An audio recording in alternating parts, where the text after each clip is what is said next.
Көбелек жалғасы. Мектеп кезінде әртүрлі байқауларға қатысып, көзге түсіп үйренген қыз үлкен өмірдің босағасынан аттарында осы бір қиын да қызық өнер жолын таңдаған. Әкесі аздап қарсылық білдіргенмен шешесінен асып кете алмаған. Әкесі басқа бір дені дұрыс оқу керек екендігін алға тартқанда, шешесі «Сен сол қазақбай көзқарасыңды тықпаламашы. Онсыз да менің жолымды кескенің аз емес саған. Менің жетпеген арманыма қызым жетеді. Кемпір мен шалдың ықпалынан енді ғана арылып келе жатқанда, байғұс қыздың жолын байлама. Құдай берген талантқа обал қыласың деген». Міне, сол бір ауыз сөз Әйгерімнің актрисалық жолын ашып берген болатын. Содан бері осы өнердің соңында шыққан биіктері мен алған асулары да баршылық. Кішігірім атақтар өз алдына әшейін қалалық театрдың белді актрисаларының қатарында жүрудің өзіне не тұрады? Оны аз десеңіз республикалық арнада дүйім жұрт тамашалайтын хабарды жүргізеді. Ауылдағы атасы мен апасы, мұндағы әкесі мен шешесі, қала берді жақын жуық туыстары мұның танымалдығына мақтанады деуге де болады. Осындай екі ұдай сезімдердің шырмауында қалып, бір-біріне кереғар келетін ойлармен басы қатып отырған еді. Ол аз болғандай, көрші үстелде отыратын жігіт те мазасын алып біткен. Өзінің де түр-тұрпаты өнер адамы деуге келмейтіндей. Шашын иығына қарай қоя берген, сақалы мен мұрты да өзіне ерекше өң беріп тұр. Тек бір жаман жері өле ішкен-ау шамасы, кәдімгідей тілін шайнап отыр. Сөздерін берекесіз айтып отыр демесең, ойлары сұмдық екенін бірақ. Әйгерімнің есі шыға бастады. Темекі шегеді екенсіз, иә? Деді жалбыр шашты жігіт. Шегемін, несі бар? Деді бұл тіксініп қалып. Коньякта ішеді екенсіз. Ішсе не болыпты? Қаракөз ішпеген ғой. Иә, ішпеген. Ол кезде бұның бірі де болмаған. Болған, бірақ ішетін әйелдер болмаған. Жарайды, бәрі болған дейік. Қаракөз бәрі бола тұра татпаған. Сонымен не айтқыңыз келіп тұр? Ішіп, шегіп, әбден ластанып алып, сондай таза, пәк адамдардың рөлін қалай ұялмай ойнайсыз? Адам деген өзі ойнаған рөлге лайық болу керек қой. Егер сіз осы қылығыңызды бір жас бала көрсе, Қаракөзге деген ықыласы суиды ғой. Неге? Өйткені ол Қаракөздің сіз деп ұғады. Егер ол бала спектакльді көрген болса, менің өзім сіздің мына отырысыңызды көргеннен кейін сіз ойнайтын спектакльдерді көруге бас тартар едім, деді. Ана бір алқашсымақ па, пәле. Жан дүниесіндегі мың сан оймен басы қатып отырған қызға бұл әңгіме оңай соққан жоқ. Кәдімгідей ойландырып кетті. Шындығында осы уақытқа дейін осындай ой мазаламаған екен. Театрда, кино саласында да ең бірінші орынды шеберлік тұрды-ау. Шеберлікті айтамыз. Әшейін беттің әрлігінің өзін бәрін жоғары бағаладық емес пе? Сонда жан дүниенің тазалығы, жанның сұлулығы шынымен ұмыт қалған ба? Мүмкін біздің көбіміздің сомдаған образымыздың жасанды шығып жататынның себебі содан шығар. Жансыз тірлігіміз жанымыздың әбден ластанып біткендігінен шығар деп ойлады Әйгерім. Актерлар әлеміндегі рөлге таласудан басталатын атақ, абырой жолындағы тартыстардан, оның сыртындағы бақталастық сынды кәкір-шүкірден шаршап жүрген қызды мына ішкіш кәдімгідей ойлантып кетті. Өзінің әріптестері арасында айтылып жүрген: ол онша талантты қыз емес, бар болғаны Түгеншеевтің көңілін тауып қана жүрген адам деген сөзі есіне түскенде көзіне жас шығып кеткен. Орнынан сүйретіліп тұрды да сыртқа қарай беттеді. Бұндай сәтте не істеуге болады? Бұл азаптан құтылудың жолы бар ма? Ол сөмкесінен ұялы телефонын алып, бағанағы актер жігітке қоңырау шалды. Үйінде екен. Әйгерім оған өздері қоштасқан жерге кел деді де қоя салды. Ақыр құрығын дүние еткен, бірақ құрысын деп ойлады. Сосын аспанға қарап тұрды да өмірдің өзі театр деп күлді. Бірақ бұл сөздің авторын есіне түсіре алмады.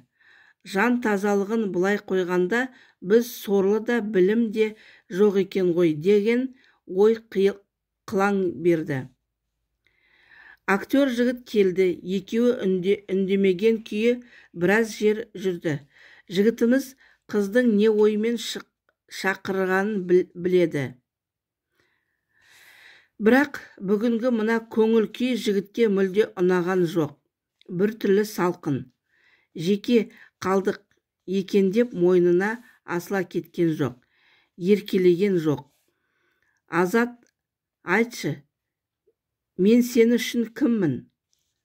Рас, сенің арқанда театрға келдім.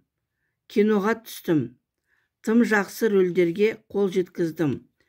Ойнап шықтым. Тіпті телевидениеге де сен кіргіздің. Халыққа таныттың. Ақысын да алдың. Бұл не тағы кезекті дайындық па?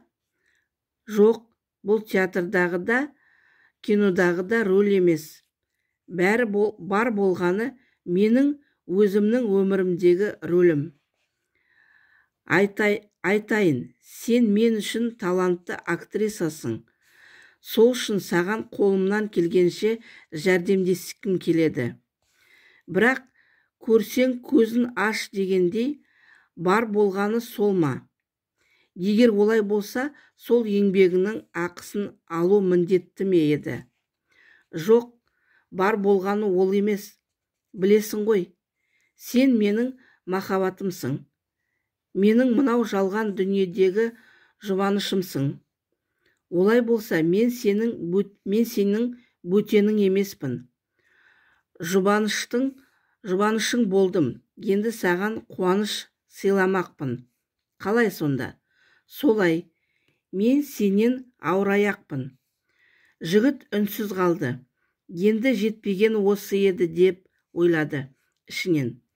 Не дерін білмей, Азат бұл қызды шын мәнінде жақсы көреді. Өмірлік ақиқаты да сол. Сол Әйгерімді көргенде өмірлік жары болатын адамға кеш кездескендей әсерде болған. Дегенмен шындығын айтқандай, Әйгерімнің артынан аздаған әңгіме ерген еді. Бейшара жігіт бар болғаны сол әңгімеден қашқан. Сөйте тұра қимайтын өмірлік жар етпесе де қал қадірінше жанына жақын ұстамақ ниеті еді. Егер намыс деуге келетін болса, сол баяғы еркектің намысы жібермеген. Осындай да осындай қыздың жары деген аттан қашқан. Енді бүгін не де болса да көрейінші деген ниетте келе жатып, қашан тексерілдің? Бағана неге айтпадың? Деді. Айтқым келгем, енді амалсыз айтпақ болып отырмын. Бүгін бардым. 5 апта болыпты деді. Сақтанбадың ба? Енді не істейсің деді. Не істейсің емес, не істейміз деп сұра. Бұл сұрақтарың жауабы сол, үйленеміз деді. Жігіт тағы да үнсіз келе жатты. Кенет қыз күліп жіберді. Күлгенде де даусымен бар әлемді тітіркендіре күлді. Жиіркене хам жиіркендіре күлді. Содан кейін жігітті тоқтатып, қорқақсың деді. Жігіт не айтып тұрсың дегендей Әйгерімнің бетіне аңтарыла қарады. Актриса сасқан жоқ. Түк болмағандай әңгімесін әрі қарай жалғастырды. Бағана сен кеткесін бір кісі менің мазамды алды. Өзі мас, бірақ ойлары сау. Сол кісі маған әрқайсының өздеріңе лайық образдарды сомдаңдар деді. Бұл саған да қатысты. Соның ұзақ сонар мылжың әңгімесін тыңдап болғаннан кейін мен өз басым Томиристің рөлін ендігәрі ойнамаймын деп шештім. Сен де сөйт. Гамлет пен төлегеннің рөлінен бас тарт. Ұят болады деді. Қойшы, қайдағыны айтпай. Сенің қандай рөл ойнайтыныңды мен білмеймін, ал менің кімді ойнайтынымды сен білмейсің. Өзіңе жақсы болса, жүр сөйтіп, қайдағы бір алқаштардың сөзін ықпалымен деді. Оның ойы халықтың ойы, тек қайдағы бір аузыңның даусы жоқ адам айтты демесең. Бізге солай істеу керек. Айналайын, не істесең оны істе. Ана ішіндегі баланы не істейсің? Не істейміз? Бар қайғың сол болып келе жатса, онда қуана бер. Ешқандай да бала жоқ, және еш уақытта сенің ойраныңды шығарып опат таппаспын. Қорықпа деді. Жігіт қызға білдірмей, деп ауыр күрсінді. Қыз үндеген жоқ. Тек өмірге жаңа келген бар әлемге жаңаша қарап, жаңаша ойлай бастаған. Мына кинодағы рөліміз екеуміздің өз образымыз. Осы өз өмірімізді жақсылап ойнайық. Содан кейін актерлік қояйық. Қалай өз образымыз? Айтып отырған өз өміріміздің не? Құдай-ау, енді өзіңнен не ойнап жүргеніңді де білмейсің бе? Сен отбасын сатып кетуге дайын еркексің. Ал мен сені азғырушы әйелмін. Бар болғаны осы. Тек басқалай аяқталады. Сен отбасымен қаласың, ал мен өлемін деді. Актер жігітіміз қыздың мына сандырағына шыдамады, білем.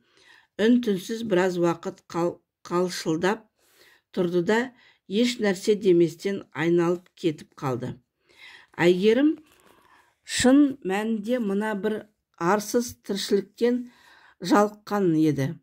Сырттағы басқа адамдарды былай қойған күннің өзінде үйіндегі шешесінің өзінің де кім екенін танығандай болды. Шешесі бұл қыздың арзан атағы мен көлденең табыстарына әбден малданып алған еді. Осындай бір рөлді ойнайтын болдым. Бірақ мынадай кемшін тұстары бар дегендей, сол шеше басқа еш нәрсе айтпастан бар болғаны гонорары қанша екен деп сұрап еді-ау. Гонорарын айтқанда көзі жайнап сала берген. Ойна, онда тұрған не бар? Заман басқа, заң басқа демеп пе едім. Енді бұны кім аясын? Оның үстіне соңғы уақыттарында әкесі де істі болып, отбасылардың берекесі қаша бастаған. Әйгерімнің мына бір лас әлемінен безіп кеткісі келді. Ең далаға қой бағып кетсе ғой деп ойлады іштей. Осы ой басына келу мұң екен. Бейшара қыз жаңа өмірдің жолын тапқандай қуанып кетті. Араға күн салмастан театрға барып, 1 жыл уақыт мерзіміне ақысыз демалыс берулеріңізді сұраймын деп өз өтініші бойынша жұмыстан босады. Телевидениедегі хабары жабылып қалып, ол жерден онсыз да босаған киноның да мәселесі тез шешілді. Түннің бір уағында қызып алып ұялы телефонына хабарласқан режиссерға беймезгіл уақытта басымды қатырмаңыз, міндетсінгеніңізді рөліңіз болса, сол рөлге лайық жақсы актриса табыңыз дегенде қойған. Сонымен бар мәселе шешілді. Тек 1 айға ауылға кетемін, демаламын дегенде бұған арқа сүйеп үйреніп қалған шешесі айналайын-ау, біз қайтеміз деген. Әйгерім болса өлмессіздер деді де, қайдасың ауыл деп тартып тұрды.